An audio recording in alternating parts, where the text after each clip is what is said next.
Hello, hello, hello. সবাই কেমন আছো?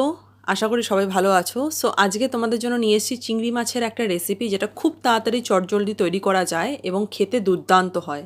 সো এর জন্য আমি কয়েক কোয়া রসুন ছাড়িয়ে নিয়েছি এবং চিংড়ি মাছটা আমি আগেই বেছে ধুয়ে ভালো করে নুন হলুদ মাখিয়ে রেখেছি এবং এক আঁটি ধনেপাতা নিয়েছি, সেটাকেও আমি ভালো করে বেছে ধুয়ে রেখেছি।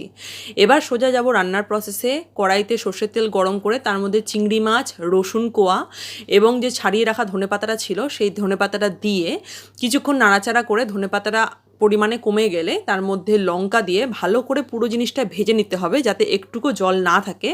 এর মধ্যে পরিমাণ মতো নুন অ্যাড করবে, দিয়ে এবার পুরো জিনিসটাকে ভালো করে ভেজে নেবে। যখন দেখবে জলটা শুকিয়ে গেছে সোজা নামিয়ে নেবে, ঠান্ডা করে মিক্সিতে ট্রান্সফার করবে এবং পেস্ট করে নেবে। ঝালটা নিজেদের অ্যাকর্ডিংলি তোমরা অ্যাডজাস্ট করে নেবে।